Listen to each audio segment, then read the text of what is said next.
Assalamualaikum warahmatullahi wabarakatuh.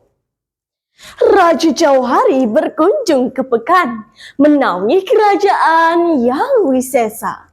Putra mahkota kerajaan seekor lokan, sihir hilang jadi pangeran yang perkasa. Nah, judul pada cerita saya kali ini adalah Putra Mahkota Lokan. Seperti ini kisahnya. Suatu hari di tepi Sungai Bintan terdapat sebuah kerajaan yang bernama Kerajaan Bintan. Rajanya bernama Raja Jauhari. Raja Jauhari menikah dengan Putri Bulan Purnama. Raja Jauhari juga mempunyai seorang paman yang bergelar Datu Bendahara. Di suatu pagi, Raja Jauhari menemukan istrinya pingsan dan tak berdaya. Ia pun bergegas memanggil Makcik Nur sebagai tabib istana. Makcik Nur pun datang dan berkata,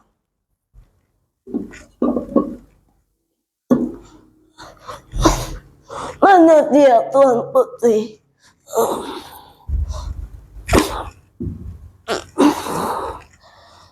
"Sabarnya senyap. Tak ada yang bersuara."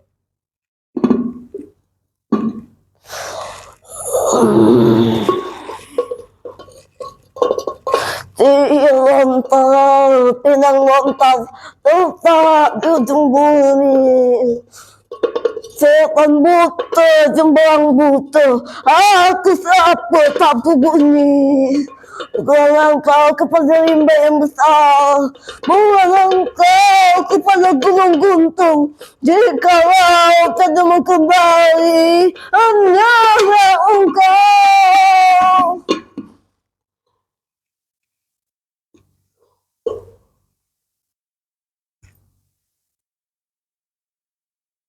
"Tak ada yang harus dikhawatirkan, Baginda. 96 kelak, kerajaan ini akan segera memiliki putra mahkota Kerajaan Bintang."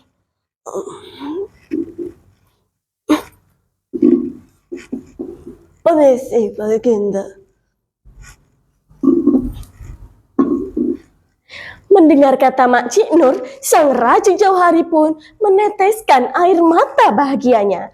Singkat cerita, 9 purnama kemudian, sang putri pun melahirkan putra mahkota. Tetapi, Makcik Nur pun tak sanggup mengatakannya.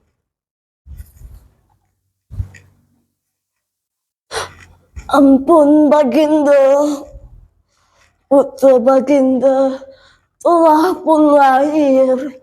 Sang putri melahirkan putra mahkota berwujudkan seekor lokan."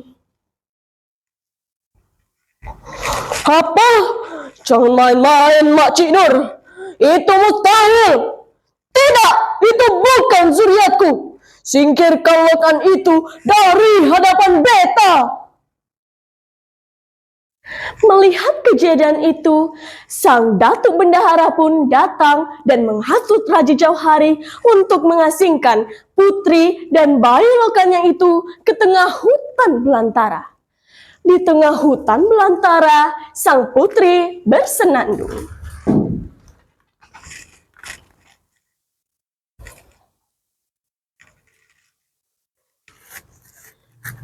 "Kekandaku,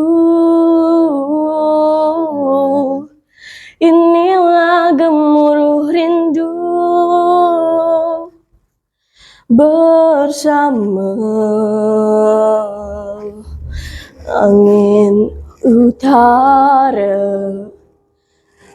berdebur sepanjang waktu mencarimu, walau entah di mana." Di tengah hutan belantara, sang putri bertemu dengan Nenek Gabayan yang sedang menikmati senandungnya. Sang Nenek Gabayan mengajak sang putri untuk tinggal bersamanya. Genap 18 tahun umur sang putra Lokan pada saat itu. Tidak disangka sihir dari jin jahat yang dikirim oleh Datuk Bendahara akan segera hilang dan putra Lokan akan menjadi manusia seutuhnya. Pada suatu malam terdengar suara berderak-derak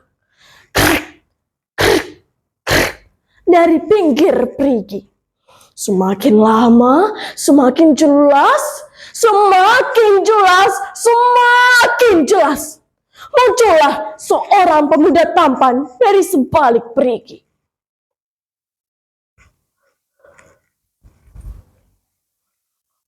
Ampunkan Ananda, Bunda. Ananda telah mengejutkan Bunda. Ananda adalah putra Bunda yang ditakdirkan lahir menjadi seekor Lokan.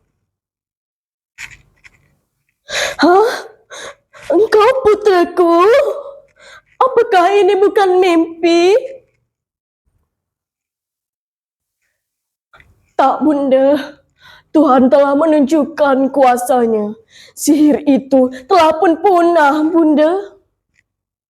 Setelah lebih dari 3 bulan, sang putri mengajak sang putra Lokan beserta nenek Kabayan untuk kembali ke istana. Setiap malam mereka selalu berlatih ilmu bela diri dan juga mengatur siasat untuk menghadapi Datuk Bendahara yang telah merampas kekuasaan kerajaan Bintan. Sang Raja Jauhari pun dikurung di telaga beracun. Suatu hari, rencana yang dibuat oleh putra Lokan berhasil dilaksanakan. Mereka pun berhasil membebaskan Raja Jauhari dari telaga beracun. Mereka pun bergegas untuk menuju ke istana. Sesampainya di istana,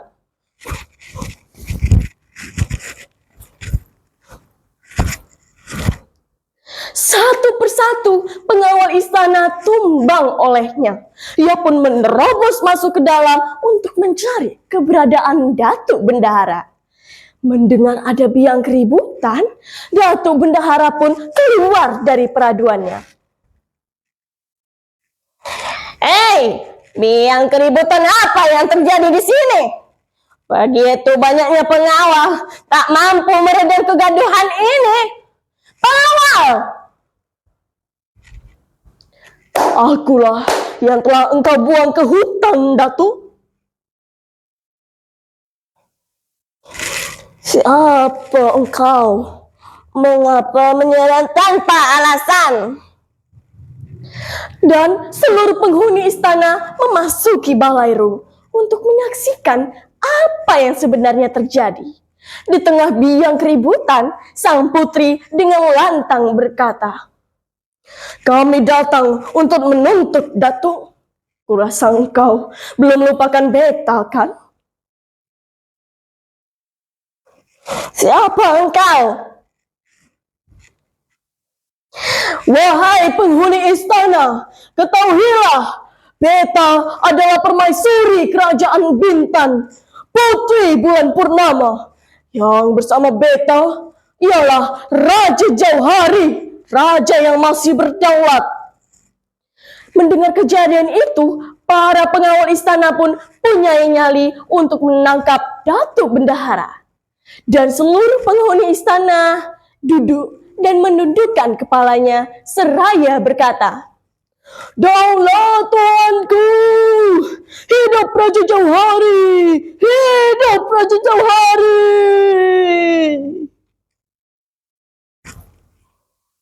Demikianlah cerita yang dapat saya sampaikan.